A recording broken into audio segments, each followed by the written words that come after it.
All right, let's just jump right in.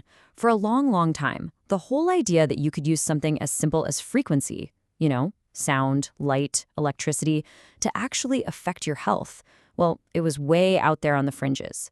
But what if that's all changing? Today, we're going to uncover how this hidden language of vibration is being decoded by 21st century science. I mean, that's a pretty wild question, isn't it? It sounds like something straight out of science fiction. But believe it or not, it's right at the heart of this entire story. Could a specific targeted frequency really act like a microscopic wrecking ball against disease? And that's exactly the journey we're on.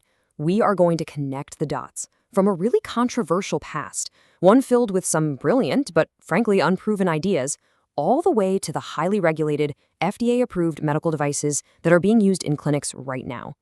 So, to really understand where we are today, we have to go back to the very beginning, to the original blueprint. We're talking about the pioneers whose foundational theories, even though they were often controversial, really kicked this whole field into motion. Two names really dominate this early era: Royal Raymond Rife and Wilhelm Reich. Back in the 30s and 40s, they each came up with a radical new way of looking at the human body, not just as a bag of chemicals, but as an energetic, vibrational system.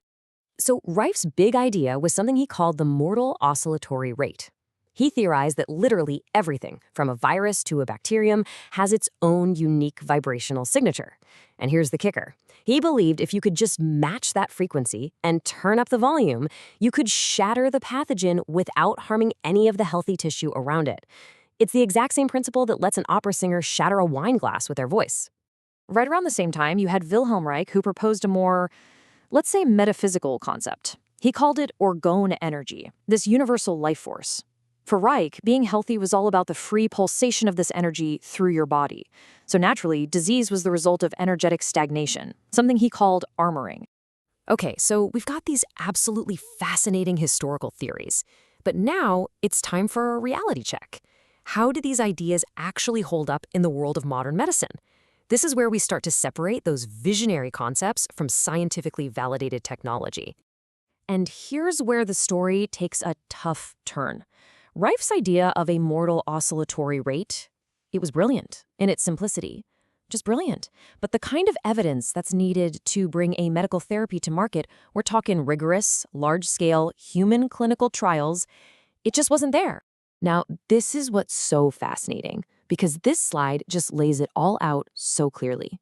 On one side, you've got FDA-approved Class 3 medical devices like Optune.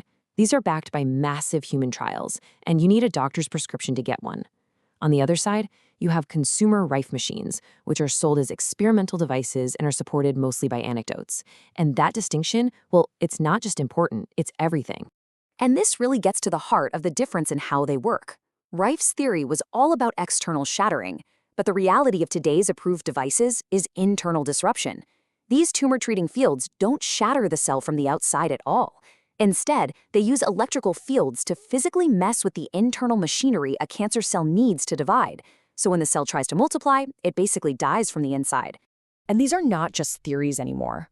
They are real-world tools. In February 2024, the FDA actually approved the Optune PAX device for treating pancreatic cancer. We've also got the TheraBionic P1, which is approved for advanced liver cancer. Both of them grew out of this core principle of using frequency, but they do it with a scientifically proven mechanism, disrupting the cell's division process with super precise electrical fields. Okay, so we've looked at the destructive side of frequency, but what if the real power isn't in destroying the bad stuff, but in restoring the good? This is where the whole story shifts, and we start talking about supporting the body's own incredible healing systems. So this approach is called frequency-specific microcurrent, or FSM for short. It uses currents that are so incredibly tiny, they're on the same scale as what your own body produces naturally. Now, the crucial difference here is the goal isn't to shatter anything. It's to reduce inflammation and, get this, boost the production of ATP, which is our cell's main energy source, by up to 500%. It's all about recharging, not attacking. And this same restorative idea also applies to light. There's a field called photobiomodulation that uses specific wavelengths of light, usually red and near infrared, to do something really similar. The best way to think about it is like you're recharging your cellular batteries. The light gets soaked up by our mitochondria, the power plants of our cells, and that helps them produce a surge in that all-important ATP to kickstart the repair process. All right, now we get to what is, for me, one of the most exciting frontiers, using frequency to directly influence the human brain. This isn't just about the body anymore. We're talking about tuning our own consciousness and our cognitive health. And there's one number that keeps popping up in cutting-edge neuroscience research: 40 hertz. This specific frequency, which is a gamma brainwave rhythm, seems to be unlocking some absolutely incredible possibilities for brain health. So, what is so special about it? Well, what's so incredible are the findings coming out of places like MIT. In mouse models of Alzheimer's, when they were exposed to light and sound flickering at exactly 40 hertz, it was shown to activate the brain's glymphatic system, which is basically the brain's overnight cleaning crew. This stimulation actually helped clear out the amyloid plaques that are a trademark of the disease. Pretty amazing stuff. And it turns out we can use sound to influence our brain in two main ways. First, there's active internal sound, like humming or chanting. This creates actual physical vibrations that directly stimulate the vagus nerve, which is what controls our rest and digest system. Then you've got passive, external sound, things like listening to binaural beats with headphones, which creates a kind of phantom frequency inside your brain to gently guide it into a desired state, like relaxation or focus. In that internal humming we talked about, it is not just some feel-good thing. Research shows that humming can increase the production of nitric oxide in your nasal passages by up to 15-fold. That's a 1,500% increase. And that's a hugely powerful molecule for improving blood flow and helping defend against pathogens. It's like we all have this amazing biochemical factory built right in. So, after all of this, we've gone from historical theories to modern breakthroughs. How do you possibly make sense of it all? Let's build a simple, clear toolkit you can use to navigate this field right now and in the years to come. Here are 3 critical questions you should always ask. First, differentiate. Is this thing a regulated medical device prescribed by a doctor, or is it an unregulated wellness tool?